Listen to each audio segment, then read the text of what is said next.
I'm going to start recording this so it can go up on the Academy site later.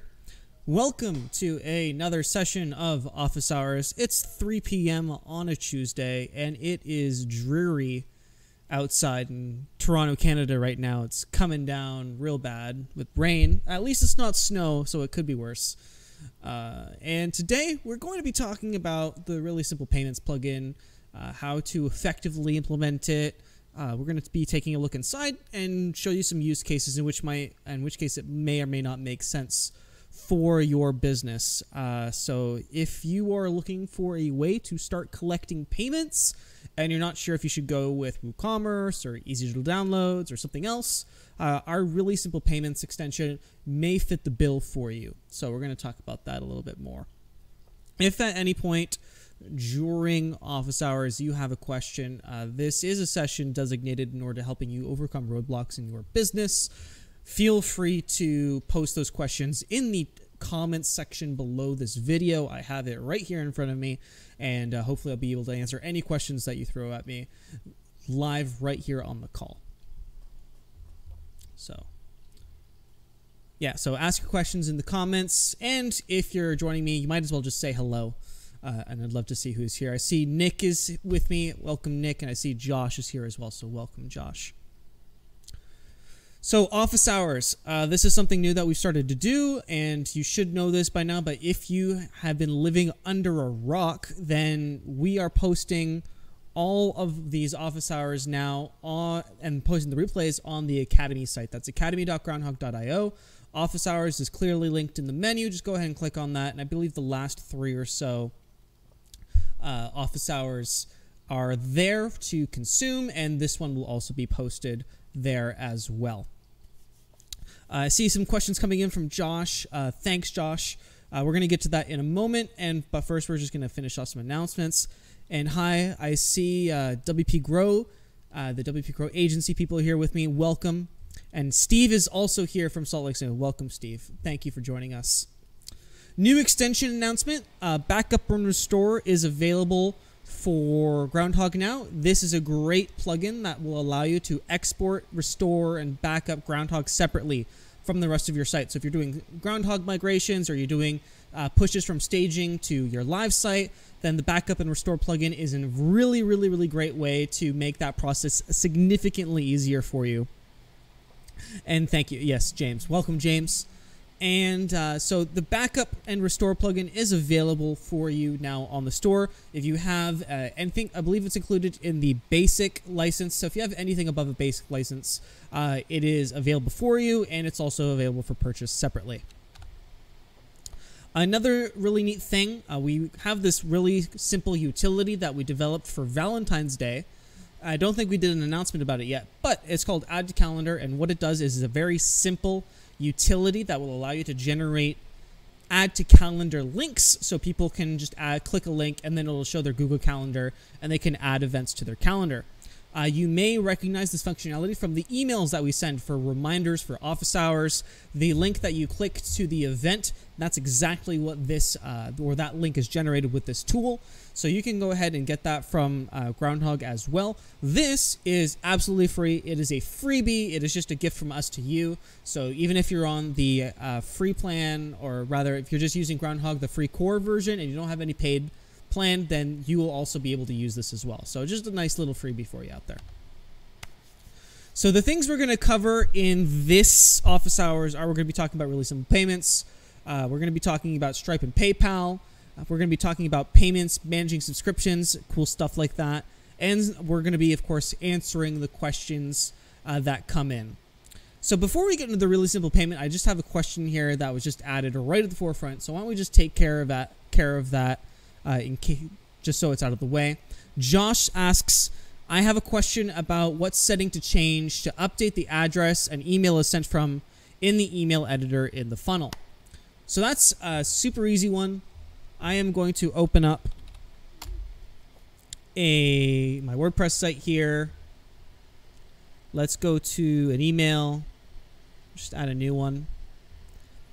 So when you're editing an email, Josh, you can change who the email comes from by simply choosing a user in the dropdown.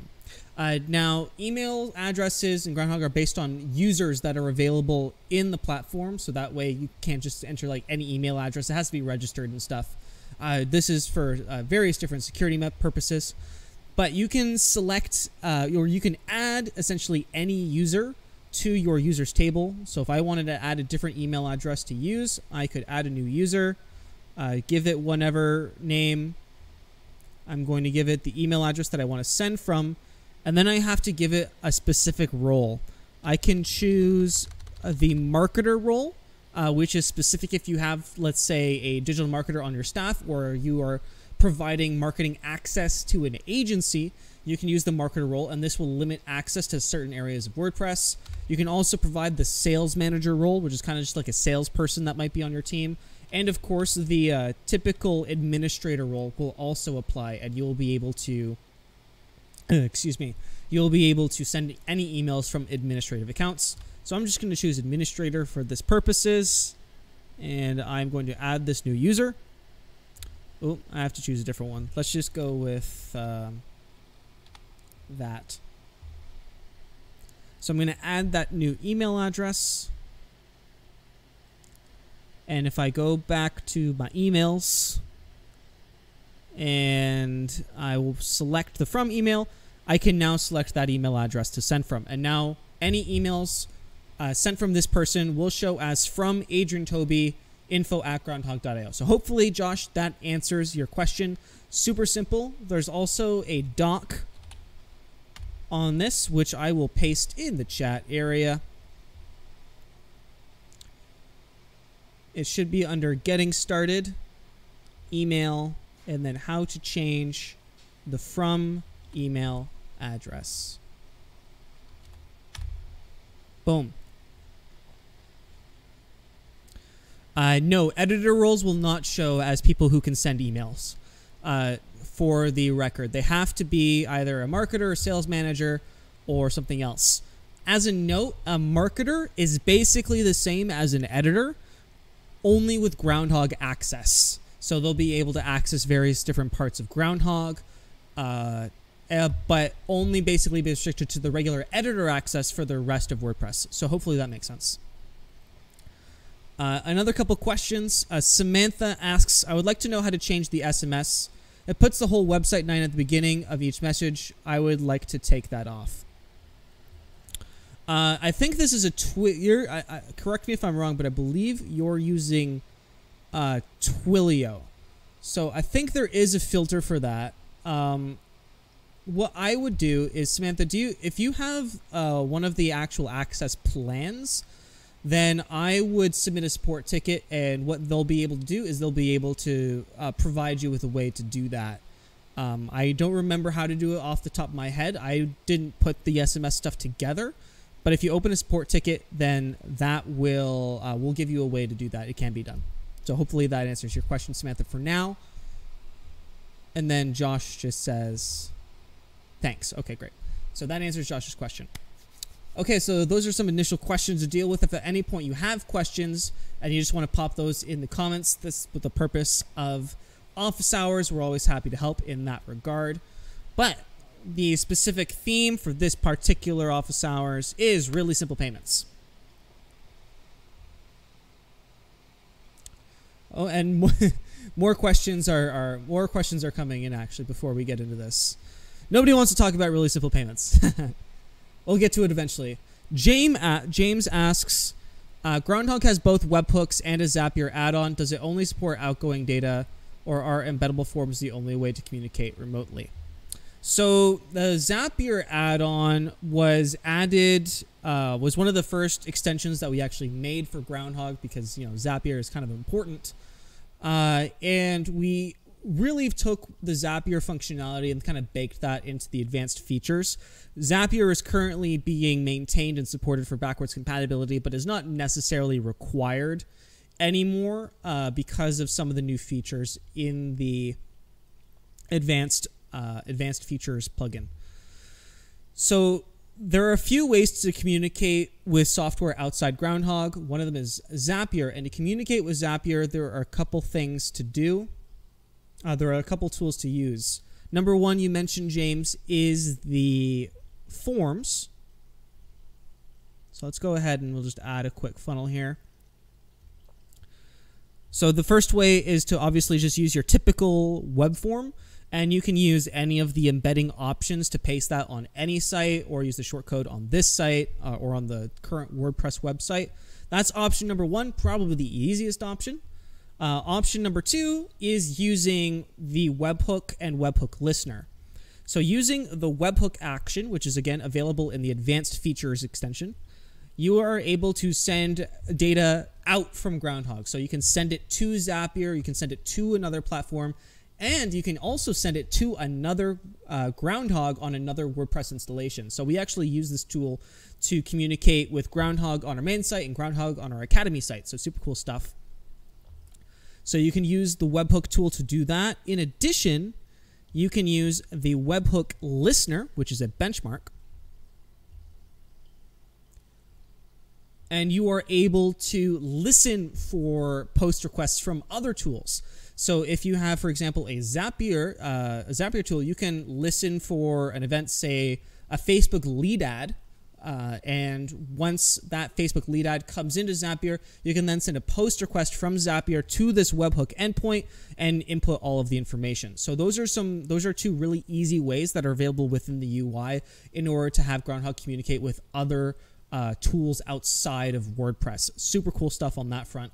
Another option is, of course, the REST API. Now, the REST API is obviously a more developer-friendly tool. You can go to developers, and then there is some documentation on our REST API here. Lots of stuff explaining the various different endpoints and whatnot, authentication, etc. And that's all available there. So if you are a little bit more developer-friendly, or you have developers on your team, another easy way to start working with Groundhogg. All of these REST endpoints are really basic, not basic in terms of functionality, but basic in terms of implementation, meaning it's super easy to use, but also very robust. So you can get pretty much anything that you want done, creating contacts, applying, removing tags, getting emails, all of that good stuff, sending emails. Lots of stuff can be done through the REST API. That's really, really easy to do. So hopefully, James, that answers your questions on how to have Groundhogg communicate with other tools.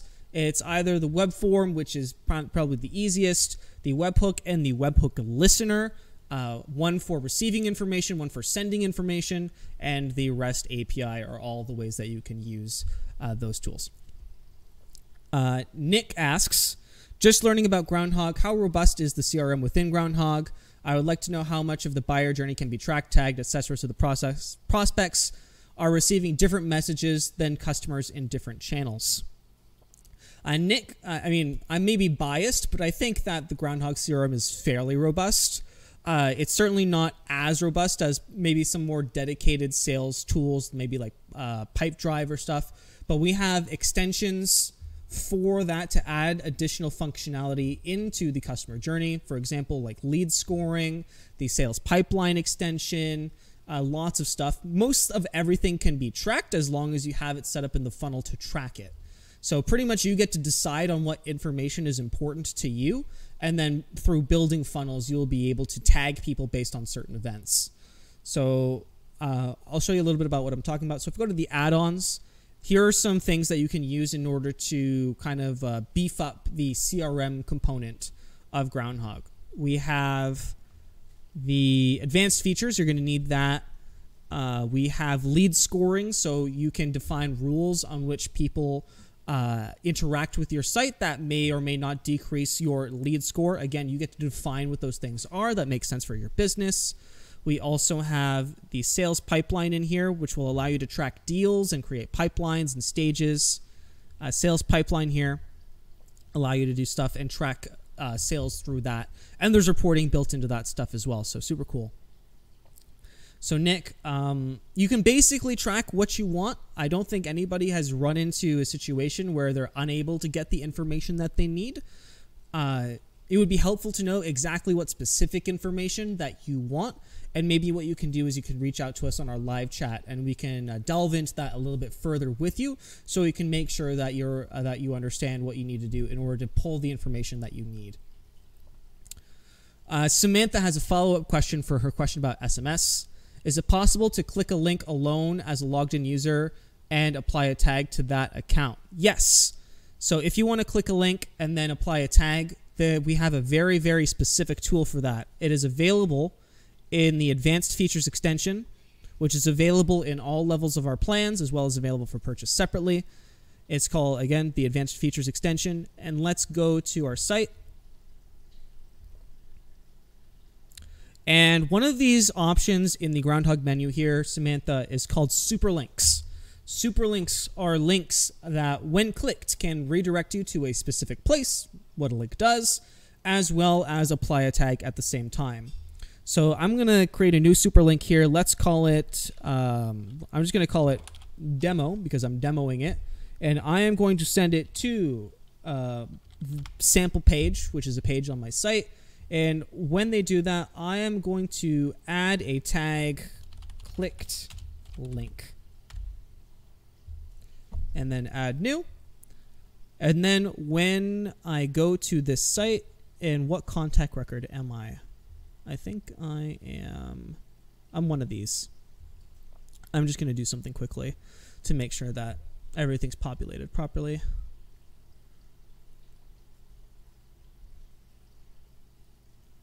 Boom. Okay, it should be good. So I'm going to go back to my super links, and when I click this link, let's just go to that page. I'm brought to the sample page, as I should be. And if I go to my contact record, as I was logged in as, and I go to segmentation, I now have the tag clicked link. So super easy, really, really, really simple tool there. But obviously very powerful if you are using it to track specific things, maybe for building an advanced preference center, or also perhaps setting up a system to opt into specific notifications. Lots of possibilities available for this. Now, a super link is basically also just a combined portion of tools that is also available through the funnel builder. So if we go to our funnels, and let's just open up one of the funnels that we were working with here, there is a benchmark called a link clicked benchmark, which is available right at the end here, top right, link click. And what it allows you to do is, if someone is in a funnel, then you can copy this link and you can put it anywhere. You can put it in an email, you can put it on a site, you can put it pretty much anywhere, and as long as someone has the contact tracking cookie, it'll work. And then you can redirect that person to a source URL. At the same time, the benchmark will be accomplished, and then, of course, any actions that come after the benchmark will be completed. So you might want to add a tag there. So the super link is basically a combination of these two steps, except for the fact that it doesn't need to happen in a funnel. It can be out of funnel. So hopefully that answers your question, Samantha. Something cool to look at there. WP Grow James has a follow-up question as well. When you have Billing Academy, so I'm assuming when you have like WooCommerce, Easy Digital Downloads, and LearnDash or Lifter LMS on a subdomain, and you decided to do, okay. Oh, this is a question for us specifically. So we at Groundhog, we have a setup where we have our billing and everything on our main site, as well as Groundhog on our main site, which is groundhog.io. And then we have an Academy site, academy.groundhog.io, and it has Lifter LMS as well as Groundhog on it as well. And the question is, why did we choose to do it that way? And frankly, it's kind of just like up in the air.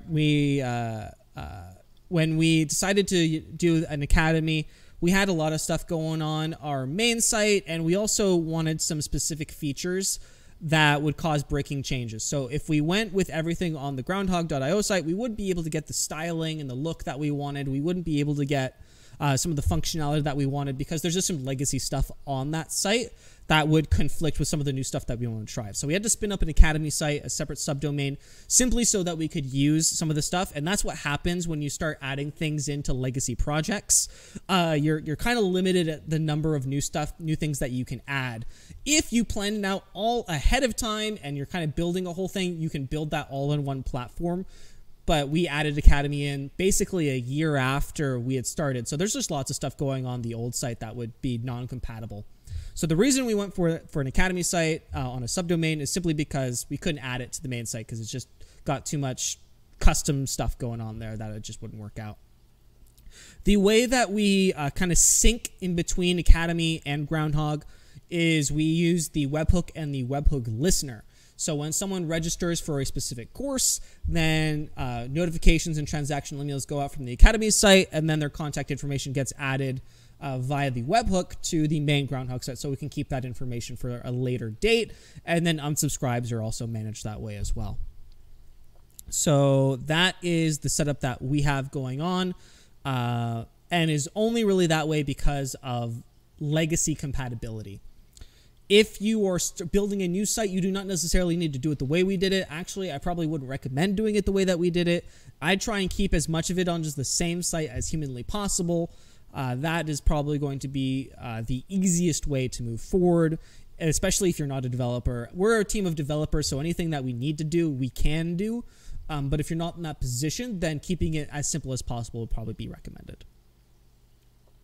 And James' response is, we have the opposite. We have additional marketing sites. That's why I'm asking. Okay. So if you have additional marketing sites, and they're all kind of just feeding you want. So I run into this situation a lot. People ask, I want to set up Groundhog on a subsite, and I want billing on a subsite, and I want the Academy on a subsite, and I want all of these different kind of like assets out there. I don't want them all in the same WordPress install. And okay, there are advantages and disadvantages to that kind of relationship. But if you're dead set on doing it that way, then here are a few recommendations that I have. Number one, it is important to have something called a single source of truth. And maybe what I'll do is I'll just quickly open up a doc, and I will kind of just write this out as I'm going.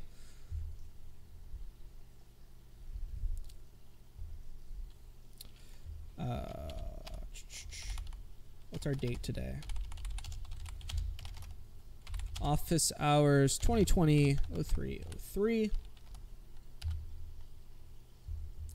And then let's increase this font size to something ridiculous. Okay. So if you are doing multiple or subsites where Groundhog is one site, you have Groundhog is on one site, you have maybe something like Lifter on one site, you have WooCommerce on another site. If you're in sort of that situation where all of these are subsites, then I think it's important to have something called a single source of truth. Now, a single source of truth is essentially where you'd go to validate information on other subsites. So typically what I would do is I would keep Groundhog and your billing together. So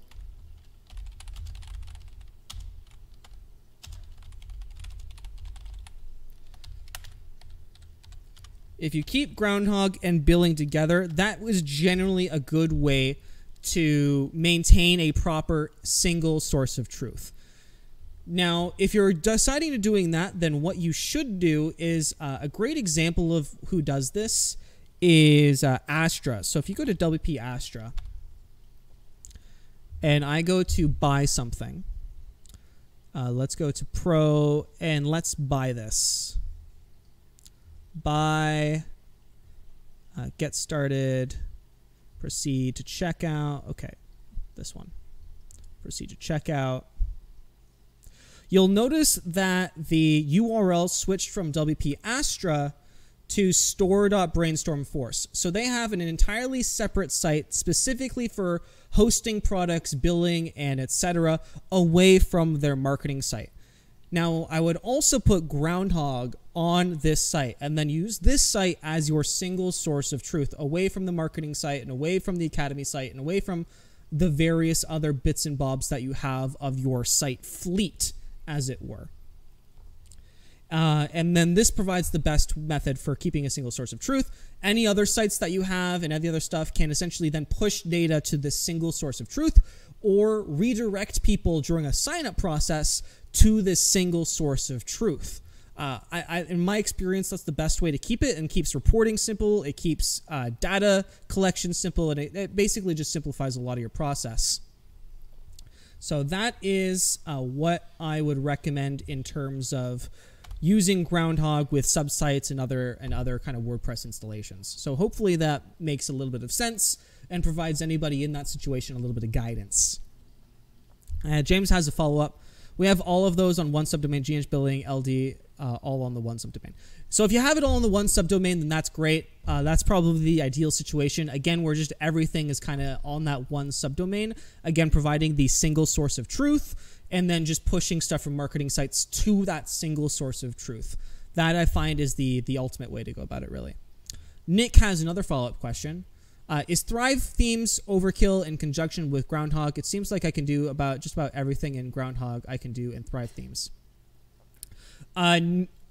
So I think there's a couple of clarifications I should make here.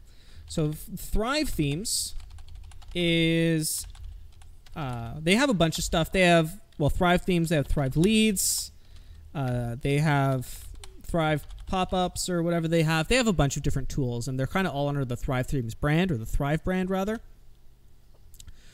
And they, as far as I'm aware, do not offer email marketing, marketing automation, or anything. They're mostly in charge of pages, design, and lead capture is really what they do. And they're very good at it. And I've used their tools for many years. I've just switched away from Thrive Themes. I find that more modern technology like Elementor, Beaver Builder, and Astra, and that technology stack performs better than Thrive Theme stuff. That's not to say they don't make great stuff. I used to use it a lot, but I have switched over to Elementor, by the way.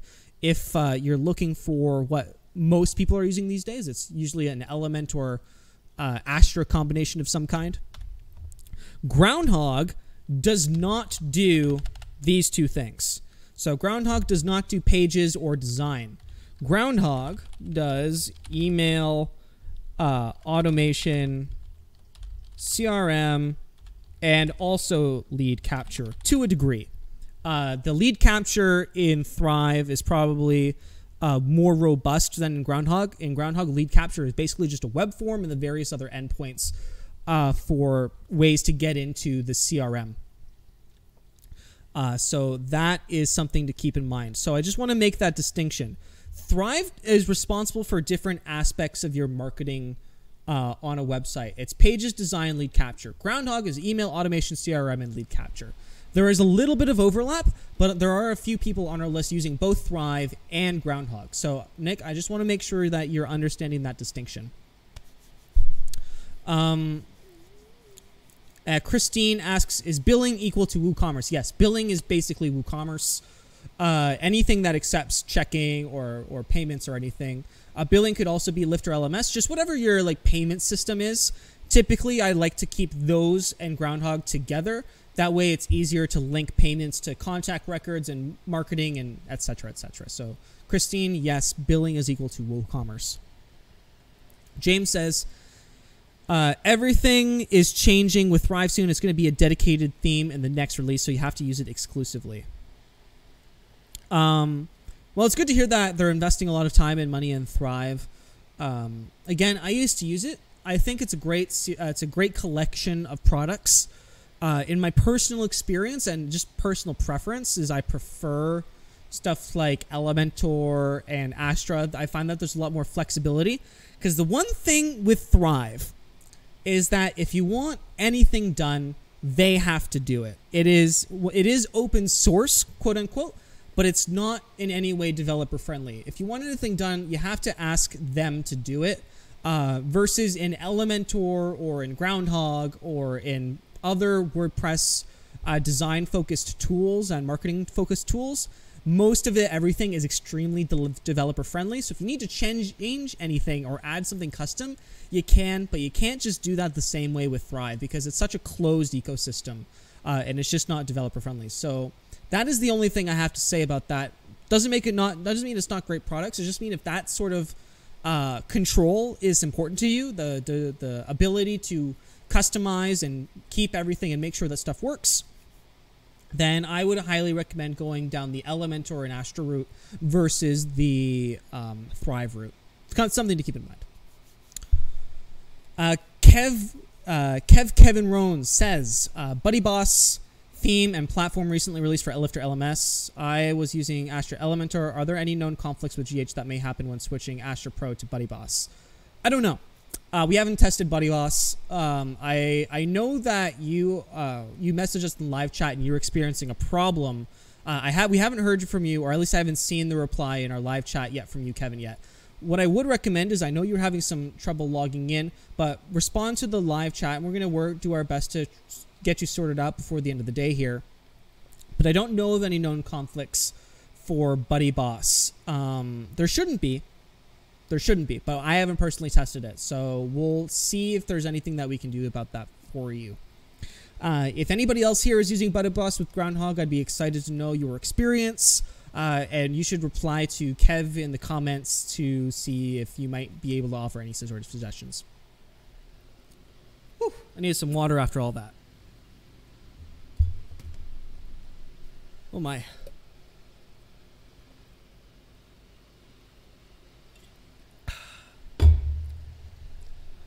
Okay.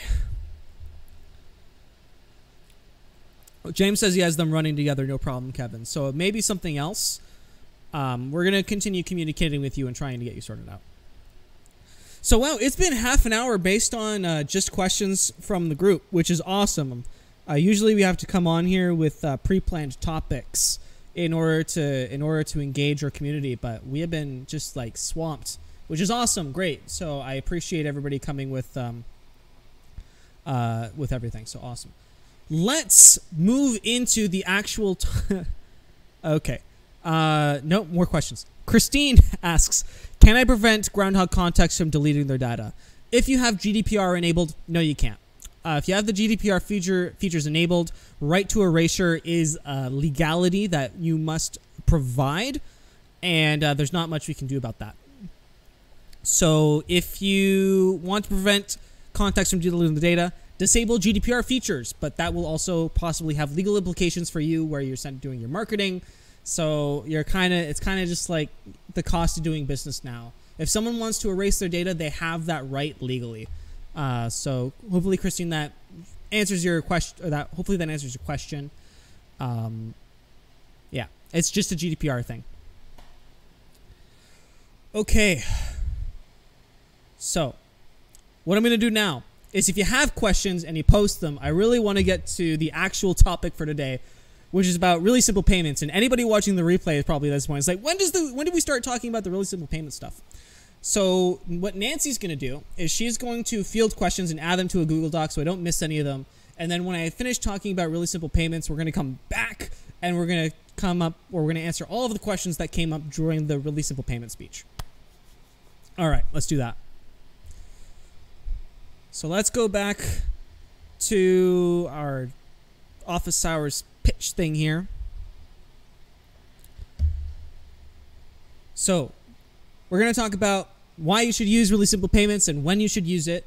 We're going to talk about how to connect it with Stripe and the different payment options that are available, how to manage payments and subscriptions, and then we're going to go back to answering questions that I'm receiving in the comments area, which is a significant amount since for today, which is awesome. So let's go back to Groundhogg. So really simple payments is our payments plugin. As the name suggests, it's really simple. It has specific functionality aimed towards providing ways for consultants and digital product providers to create or receive payments. This may be for payments for consulting. This may be for specific e-products. There could be a variety of different things that you could sell with this. It is designed in the event that having a cart solution like WooCommerce or easy digital downloads is quote unquote overkill. So if you need cart functionality, like you have products and those products have categories and you want to be able to add things to carts, this is not for you. But if you simply just want to sell something like, let's say a 15-minute meeting with yourself, or you want to create a subscription for, let's say, consulting or coaching monthly, then this is a really easy way to broker that transaction. If you have a very limited few number of products that you want to sell, this would also work in that scenario. This essentially removes the need for an entire cart system. There's no discounts. There's no nothing. It's just really simple. And I'm going to walk you through some of the setup process. So let's go ahead and download this. The Really Simple Payments extension is available for purchase separately, obviously, as well as it is in the Plus plan, so that middle tier plan, for $360 a year. So it doesn't require the Pro plan. So if you have the Plus plan and you're looking for a way to do e-commerce, this is a really great way to do that.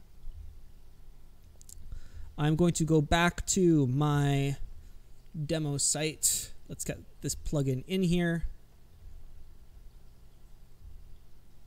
I do not want to open it. Drag it in there. Install. Oh, I already have it installed.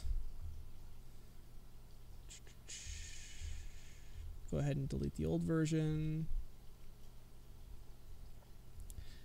New. Upload.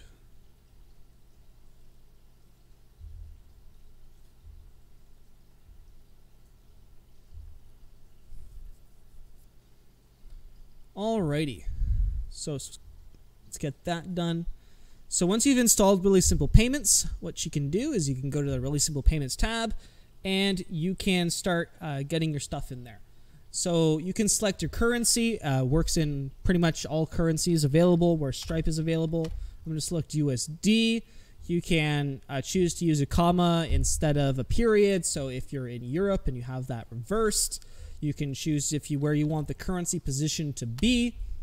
You can select your store country, so where your store is based, and you can choose whether or not you want to collect taxes. There is support for both VAT as well as sales tax, HST, GST, all sorts of good stuff. You can also choose to enable Stripe and PayPal. So you can choose one, the other, or you can enable both. So some cool stuff there.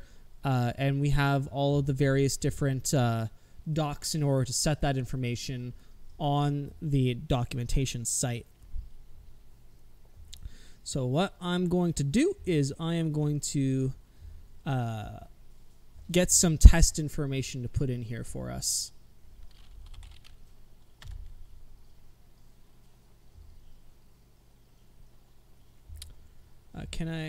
I'll just do it the easy way.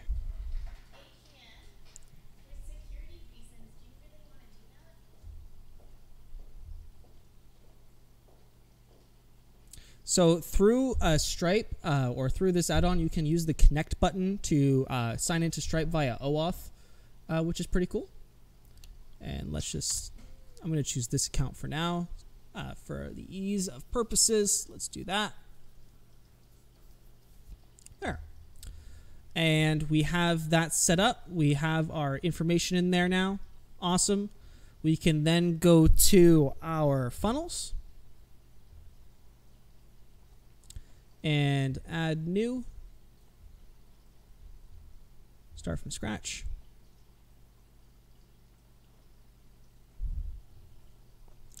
And I am going to select the Really Simple Payment benchmark, which is a new benchmark that will be added. Now, this is where you can configure your billing and the actual collection of payments.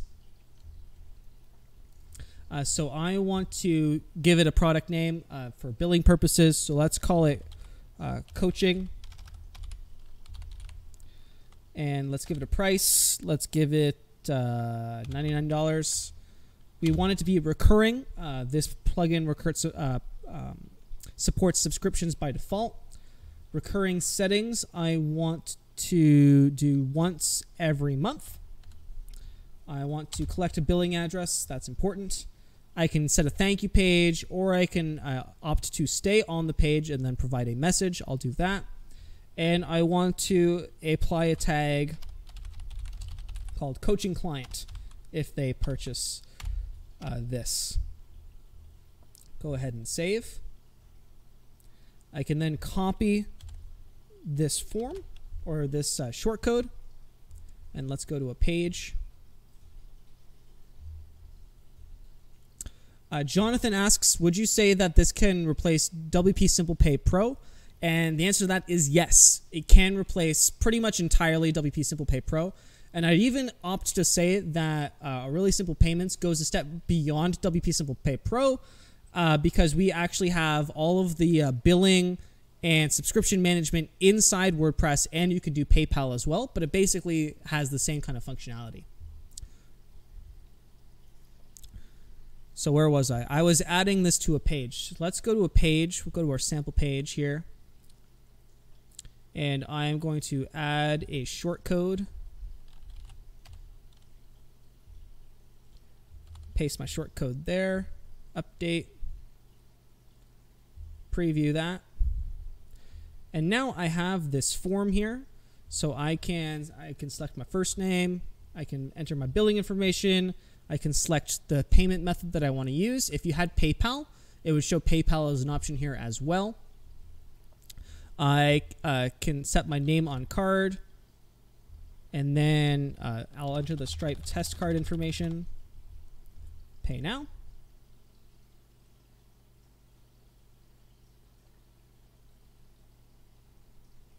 And there we go. So we now paid, and we should be able to now go see that in our payments area. Although I don't think we have the webhook set up. So let's do this a different way. So let's go back here.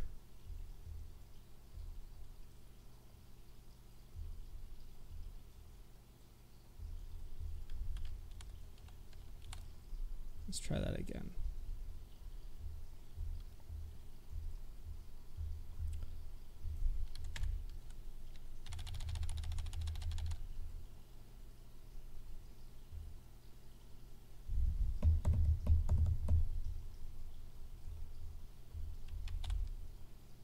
There we go. So now that we've made a payment, we can log into the payments area in Groundhogg. This is something that's not available in WP Simple Pro, for example. And we can see, we can filter payments and get subscriptions and filter by contact. Lots of cool stuff we can do here. We can export payments and we can view specific payments. So let's open up this payment. Oh, I clicked on the contact record, not the actual payment. So let's go to here, Actions View. And this will show us any information about the payment. So we can see that for a subtotal of $99 plus tax total, see which contact it is, the transaction ID in Stripe. And if I actually click that, it'll bring me to Stripe with that information. So there we go. We can see the Stripe billing information. If we click on that, we can see it's a one-time charge, status, date created, and we can also choose to refund this payment from our WordPress admin area as well, just by clicking that refund button. So cool stuff on that front. Let's go back to our payments, click on subscriptions. Oh, and from the subscription we created earlier, that's in the subscriptions tab. We can see that the subscription is active, the renewal date, actions, so we can view payments related to this subscription. Lots of cool stuff. You can cancel the subscription from here. You can also refund all payments and cancel the subscription from here as well.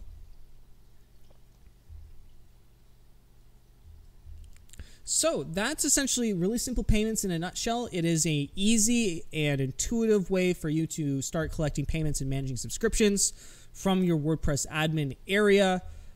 To get started and start collecting payments, all you need to do is connect Stripe and or PayPal.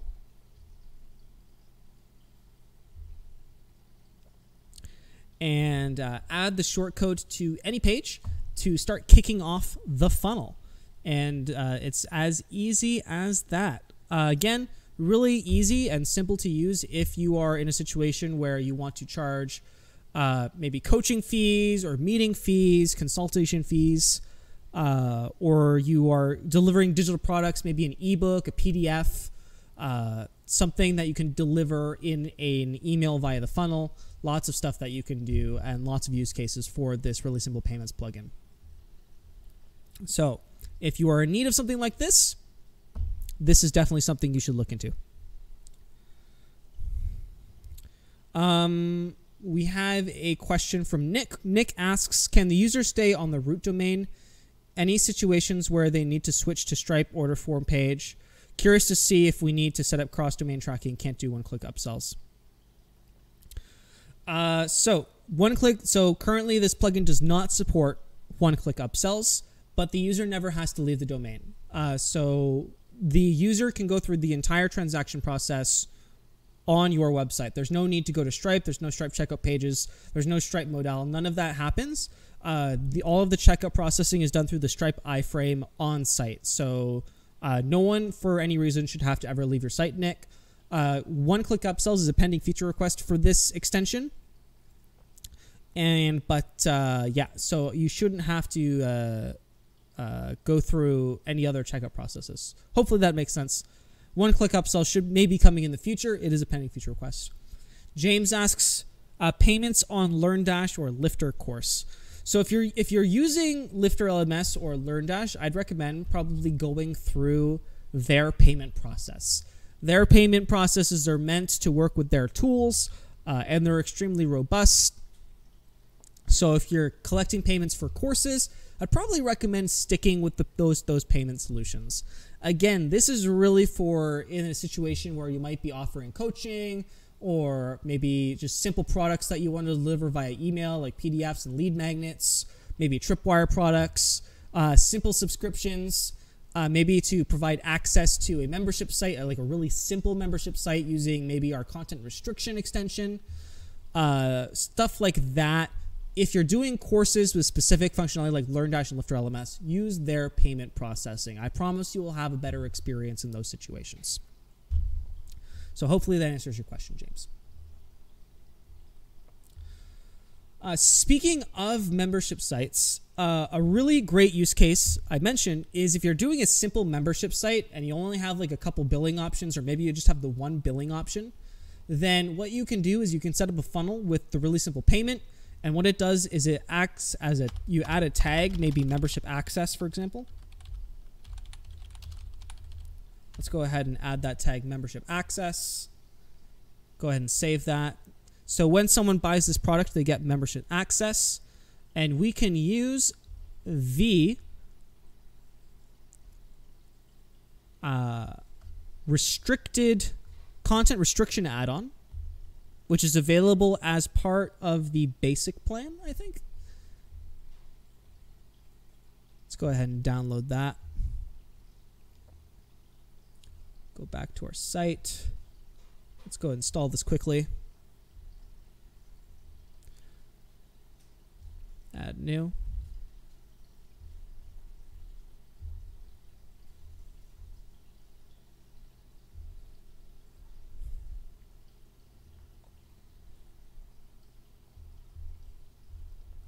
And now what I can do with the content restriction extension installed is I can go to specific pages.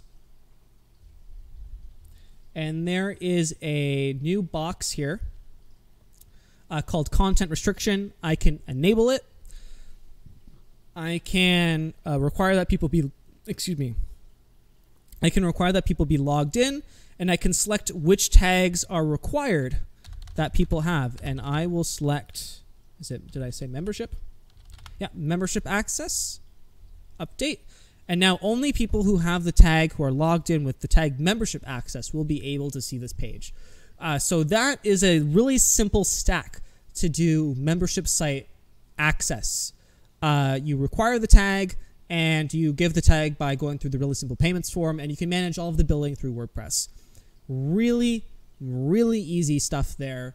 If you're just kind of trying to get a membership site off the ground and you don't know what membership stuff to use, that is a way that you can go about doing it. Jonathan asks, let's say you have a Groundhogg email campaign that you want to manually trigger off. How does GH allow you to do this? So there were a couple options for that. Before I delve into that question, I'm going to answer Nick's question, which is asking if a standard SSL certificate is okay. Any L certificate is okay and should work as long as it's a valid SSL certificate. Most certificate providers now provide an SSL through OpenSSL. Or is it, what's it called? Is it called OpenSSL? No, that's not what it is. It's the free SSL certificate provider. Let's Encrypt. So most certificate or most hosting providers now provide SSL certificates through Let's Encrypt, which is a free SSL certificate provider and is funded essentially just by a bunch of different organizations.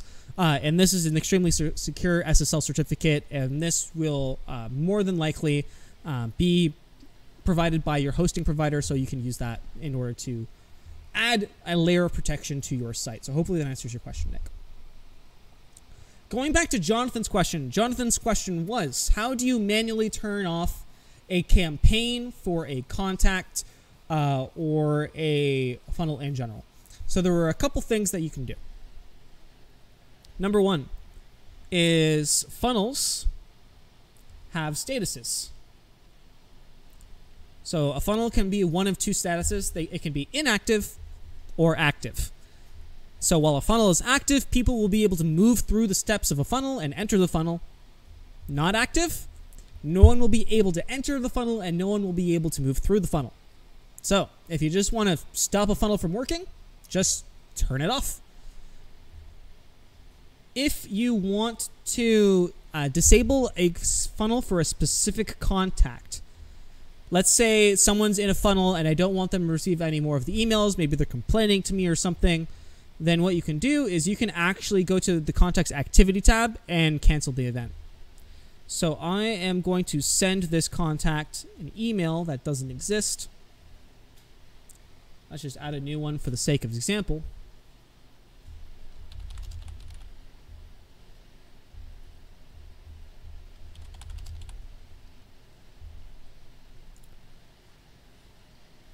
Okay.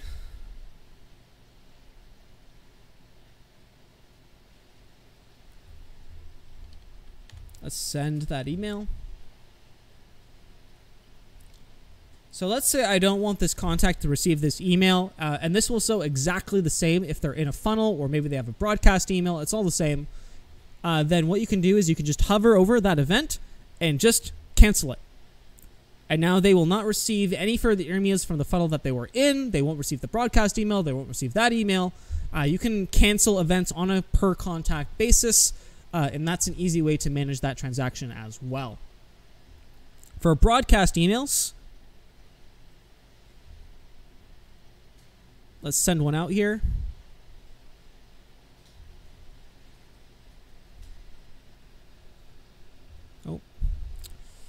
I actually have to send a time or specify a time to send it, looks like. So let's send it now.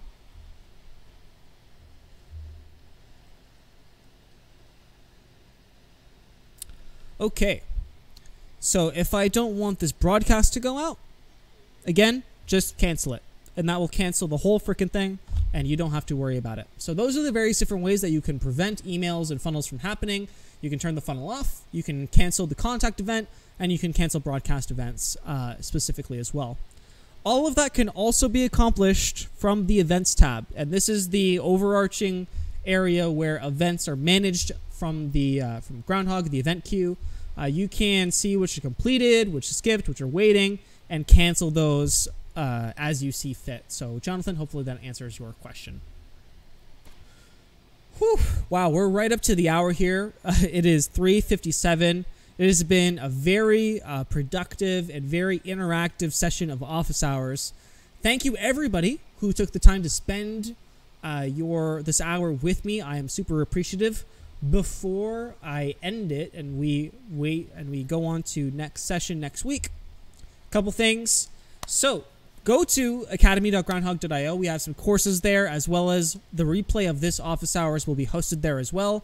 So if ever you want to go through the content of this office hours again, you want to see the replay, you can find that on the office hours channel on academy.groundhogg.io. It should be posted sometime tomorrow, if not today. We do have a certified partner directory. These certified partners are people who go through a rigorous training process. They are some of our top implementers and agencies, and they exist in order to support you and to help you overcome roadblocks in your business and the implementation of Groundhogg. You can find out more about that at /partner/certified partner directory. And finally, if you are really enjoying Groundhogg and you know someone or a business or a colleague who would benefit from using our tools, then you deserve to be rewarded for sharing it with them. You can go to our affiliate registration area, link there, to learn more or learn how you can sign up to become an affiliate, earn 10% commissions, and start getting rewarded for sharing Groundhogg and spreading the good word, as it were. You should absolutely follow us on Facebook if you're not already. You should follow us on Twitter at GroundhoggWP, and you should follow us or subscribe to our channel on YouTube, where we will also be posting this office hours replay. So you can find it on both YouTube on our channel, where new tutorials and stuff get posted, and we'll be posting it to the Academy site as well. Oh, man. So, reviews. Reviews allow us to get more customers, which means more developers, which means more features that you want and love faster. Please go to wordpress.org/plugins/groundhogg to leave a 5-star review. That would help us immensely, and I would be immensely grateful. Thank you in advance. It only takes a couple of minutes. So if you do that, kudos, and I very, very, very much appreciate it. If you have more questions and your question wasn't answered during the session, and I'm sorry if it wasn't, but if you do have questions, do not hesitate to post it in the Facebook group, where we always answer questions as quickly or as expertly as we possibly can. If we don't answer them, hopefully a community member will. That's what the purpose of the Facebook group is for. You can also reach out to us on our live chat. You can always open up a support ticket. You can also reach out to us at GroundhoggWP on both Facebook and Twitter, and you can reach out info@groundhogg.io as well. Thank you for joining me. I will see everybody at 10 a.m. next week for the next session of Office Hours. Have a wonderful day, and I'll see everybody next week.